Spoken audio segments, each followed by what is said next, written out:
What's going on, everyone? Tomorrow is the big day as Google and Tesla are set to kick off earnings season for the $1 trillion club. And this is happening as we are seeing insiders selling in 90% of stocks, while the S&P 500 is also in its longest uptrend since 1999. We have some great news for day traders out there, as well as the PDT rule is about to change. So make sure to stick with us today. This episode's a great one, and I hope you're ready for some big moves.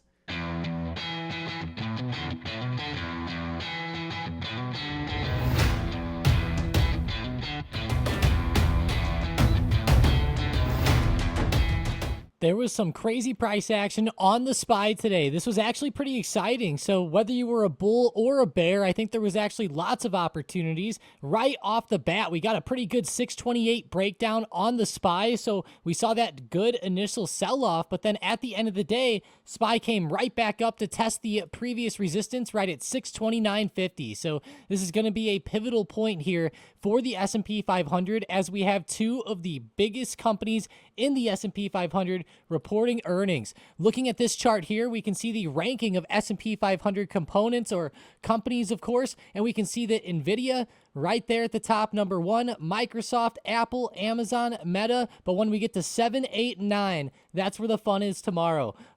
Google and Tesla, of course, are reporting. Those are the two biggest reports, and there is some worry, especially with Tesla, in my opinion, Mike. You know, we talked about this earlier in the week.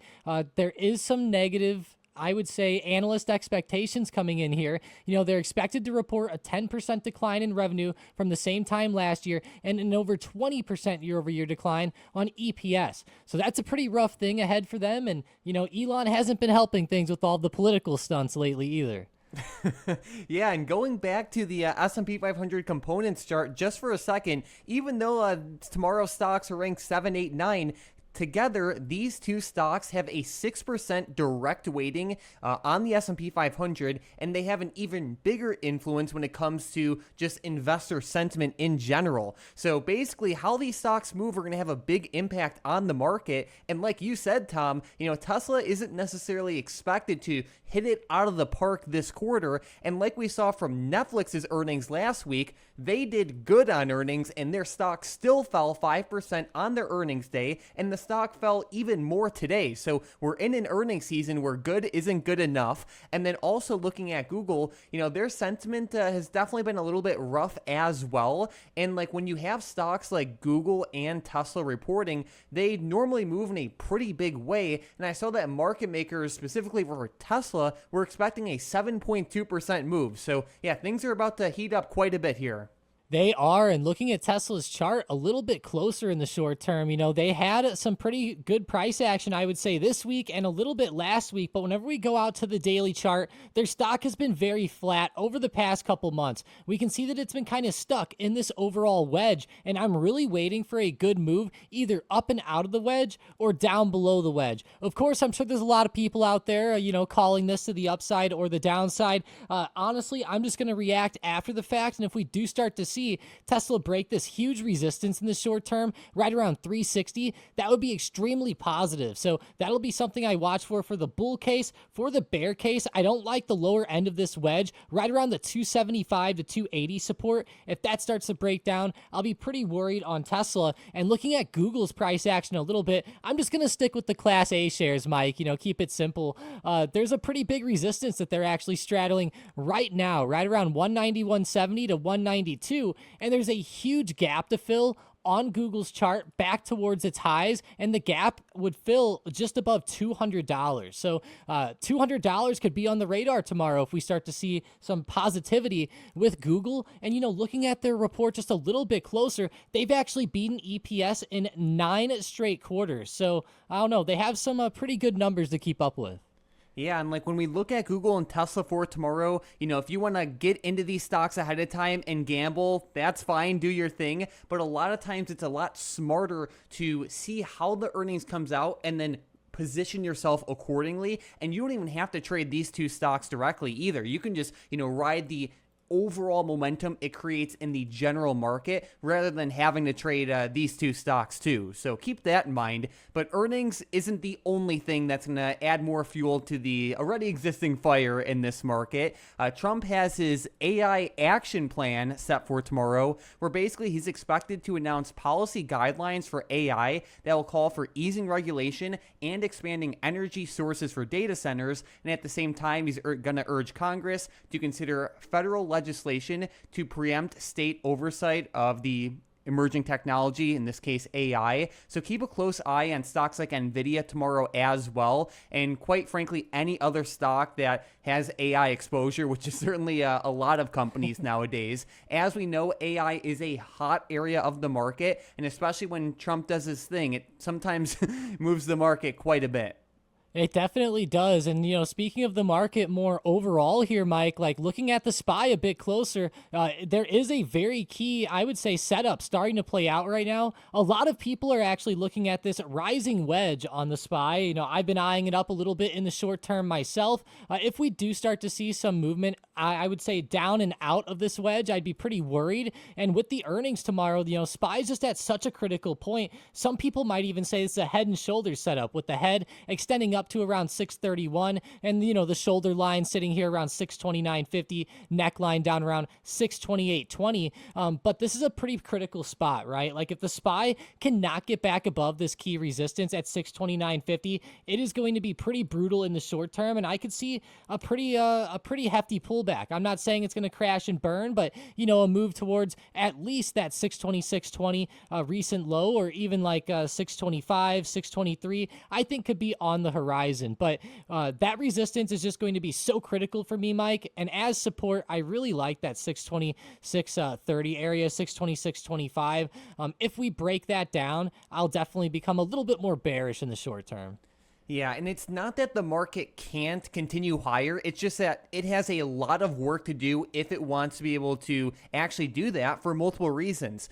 First off, as we know, the S&P 500 is in its longest uptrend right now since 1999. Basically, the S&P 500 has been above its 20-day moving average for what seems like eternity at this point, and we could see, historically speaking, this has made for pullbacks, so that's one key thing to keep in mind. But then also looking a little bit deeper, we can see that we're also seeing the lowest share on record for insiders buying stocks, and this is certainly concerning in my opinion. So basically, only 11% of companies with insider activity are seeing more buying than selling with corporate officers and directors. Again, this is the lowest share on record, and I think that says a lot, because when you have insiders at companies net selling to this degree, it definitely signals something. And what I think is especially worth noting is how quickly this percentage has been changing over the past few months. You can see in the beginning of 2025, we were all the way up to that 30% mark, and we are just just crashing lower. And again, I think when you have the leaders, the insiders of these major S&P 500 companies, selling like this, it's hard to ignore.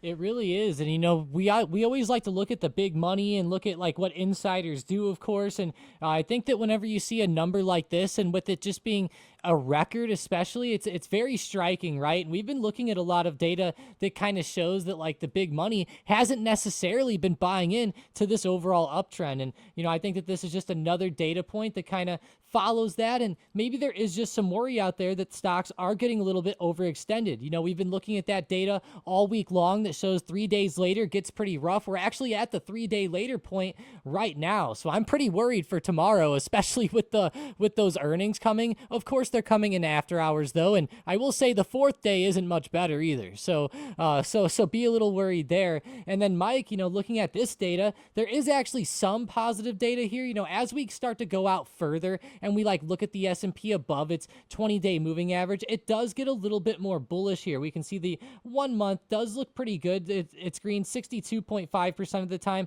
I would say pretty much right on average, but at least it's not negative like it is in the ultra short term.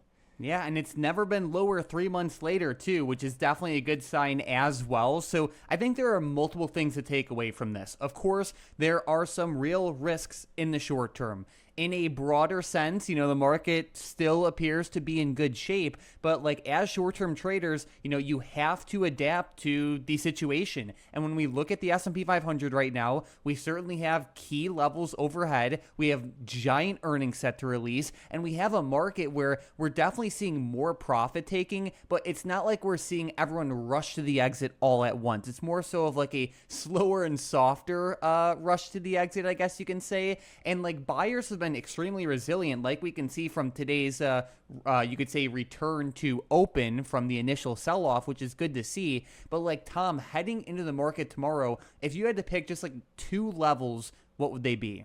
Yeah, definitely overhead. 629.50 has to be on watch. I think that is the biggest level to the upside. As far as a level to the downside for tomorrow, I think the low of day from this morning, you can't really go wrong there, right around that 626.40 mark. I know I mentioned these a little bit earlier, but just keep your eyes here because these are very critical levels. And you can see today, there was a lot of price action off of them.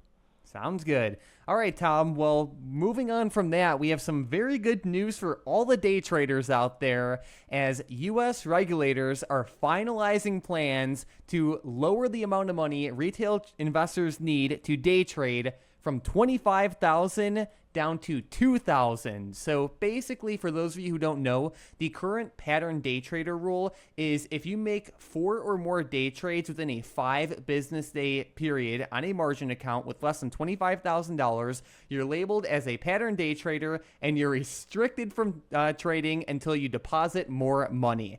Now, this new proposed change would make it so that the 3-day threshold might be removed entirely, allowing you to day trade an unlimited amount as long as you meet the new lower margin requirement of $2,000. And basically, a group of retail brokerages are basically meeting to discuss a draft of this proposal that they're going to submit to the FINRA board in the fall. And if FINRA approves this proposal, then FINRA is going to submit it to the SEC for final approval by the end of the year. So there's definitely a little bit time left to this, but I really like where we're going.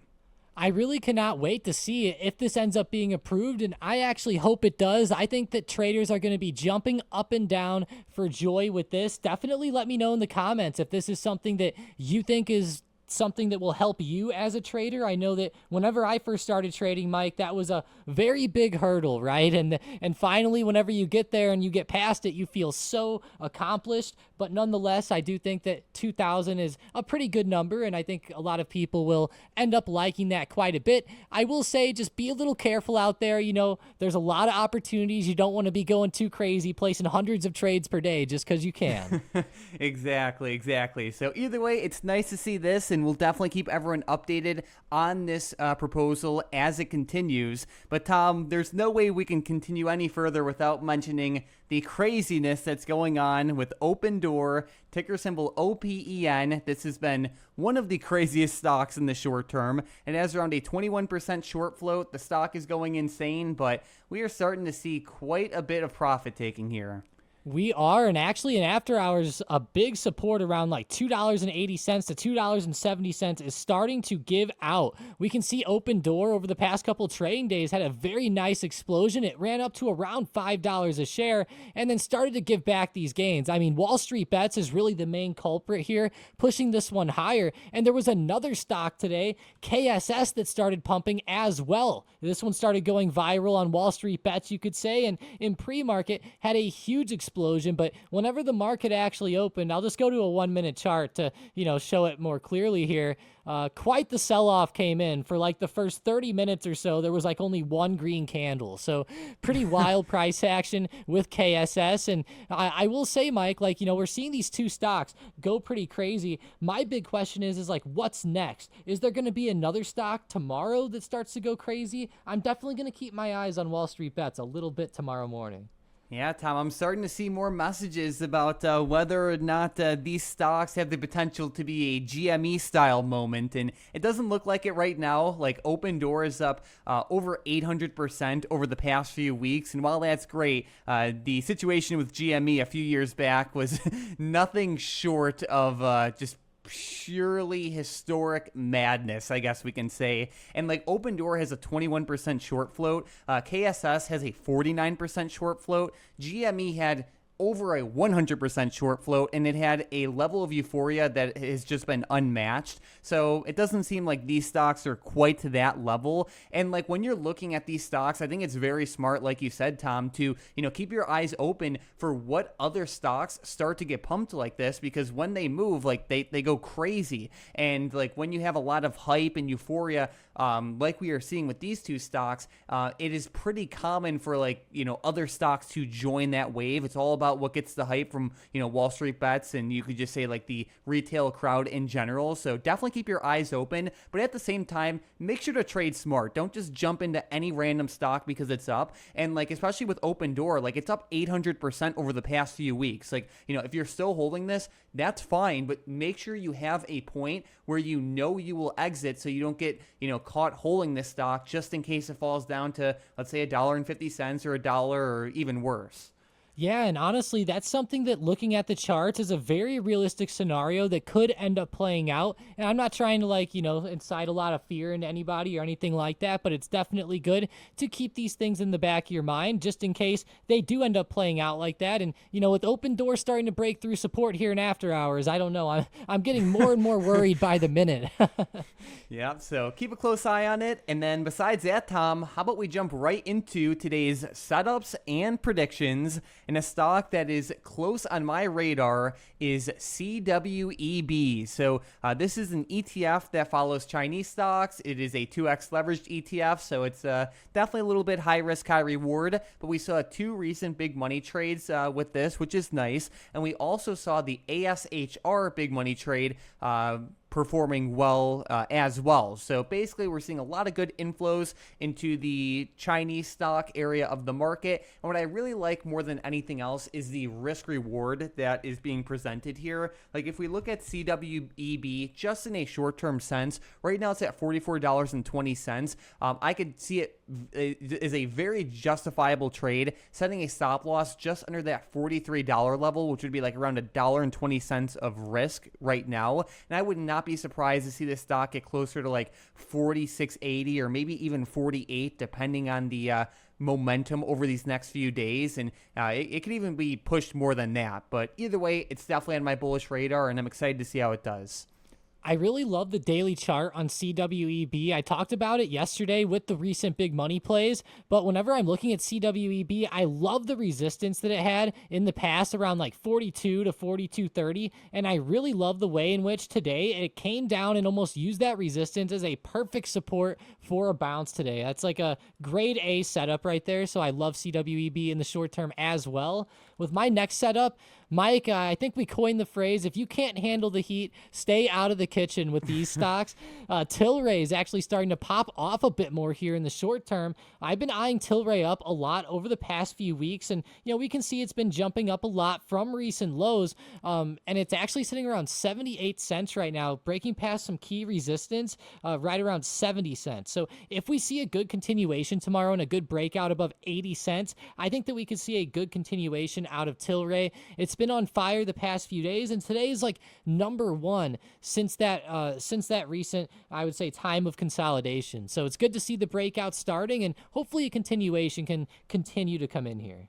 Good stuff. And Tom, I have to say, over the past few weeks, this has been like an under-the-radar money printer, as it's up basically 100% just over like the past few weeks or so. So that is very nice. Of course, the long-term chart is a different story, but as we know, Tilray is one of those stocks where most of the time it just fades lower, and like when it has that hype and momentum and just euphoria, like it runs up like none other. So either way, I will keep it close on watch as well, and its price action has been great. Another ticker that is definitely close on watch is Netflix, and it is to the downside for a potential earnings continuation play. Again, they reported good earnings. Their stock still fell. We are seeing continued profit taking come in with this one. What I don't like at all is that it just gave up its crucial $1,200 support level, and it also had like a decent down day as well, as it's down by 3.5%.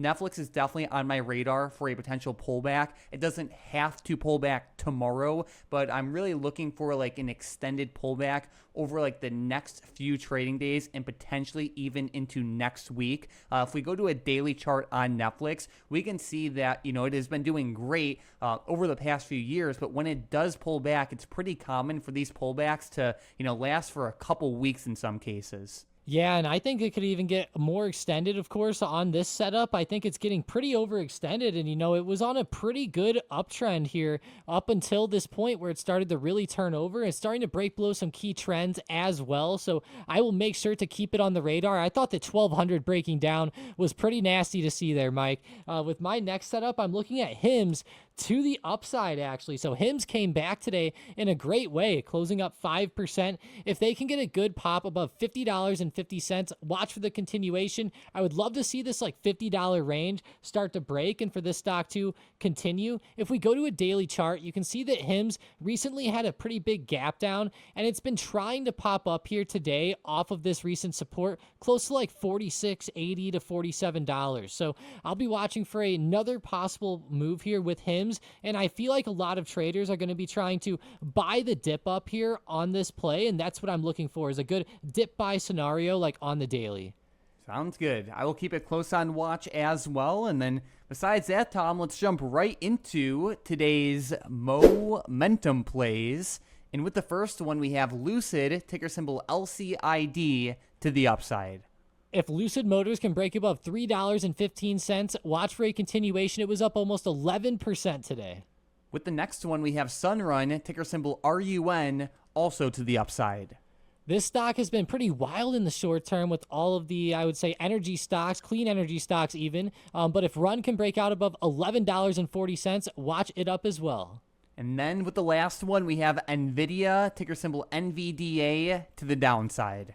NVIDIA was actually awesome. We called it out yesterday and ended up having a great breakdown today below 170 and even 171. And we can see that price action at open was pretty bloody, and it posted a low of the day all the way down around 164.50 to 165. And we can see here on the Bookmap, there was a lot of buyers stacked up around that 165 point, around 356,000 to be more precise, around the end of the day today even. So if we can snipe NVIDIA below 165 tomorrow, watch it to the downside. Shout out to Bookmap for the X-ray vision as always. And 165 is a pretty big psychological level as well. Yeah, and it's good to see all those buyers stacked up there. So let's keep a close eye on that level. If it gives out, that can be a nice area for potential breakdown. So good stuff there. And then besides that, Tom, let's jump right into today's $651,000 big money trade. And we are looking at none other than Lucid, ticker symbol LCID, and the trader here bought the $3.50 strike call options that expire on September 19th of 2025. So this is an exciting high-risk, high-reward setup where these options are a little bit out of the money, which makes it the high-risk component, but also the high reward as well. They have all out till September, which is a good sign, so there is some time for this trade to play out. And we've been seeing a lot of like smaller EV stocks do pretty well in the short term. Lucid's been doing great, Rivian, NIO, among others, which definitely helps as well. Looking at Lucid, they're definitely moving up in a pretty strong way. And Tom, it looks like we're getting closer and closer to a breakout in the short term. What levels are you seeing? I really like how Lucid had this great gap up in the short term, and what we see a lot on gap ups like this is there will be a couple days of consolidation, and we did see that, and now today we had this great green candle coming back. In the short term, I could see Lucid potentially coming up to retest right at the top where these two peaks were from the end of 2024 to even the beginning of 2025, close to $3.60. That would put this play just barely in the money or pretty much right around the money. which would do pretty good in the short term, of course, as it starts to gain in value as it moves up towards there. But I love this pattern and setup here with the consolidation after the gap up. And there was also just a clear move recently with this gap up above $3. And I think in the short term, as long as we keep holding above $3, it's a pretty good sign for us and for this big money trade. As far as like stopping out, I will say, this recent low is pretty enticing around like 280. But again, I think a lot of people are going to be watching $3 as well.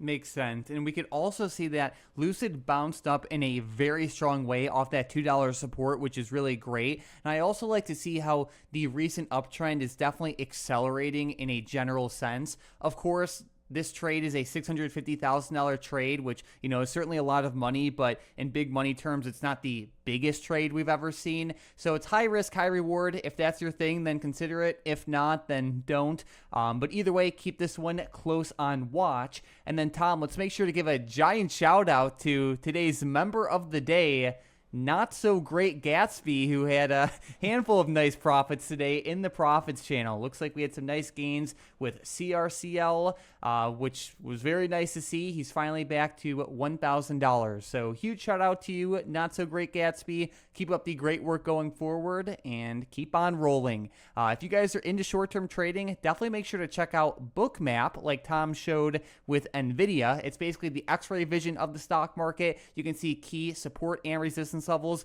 and quite literally exactly where key buyers and sellers are stacked up, among so many other useful things. StockedUp viewers save quite a bit, so definitely check that out with the link in the description and the comments down below. We are set for a very exciting day tomorrow. Don't forget, we have big earnings on the lineup. We have Trump's AI action plan, and of course, all of the general craziness going on in general. Thank you all so much for watching, and let's crush it in the market tomorrow.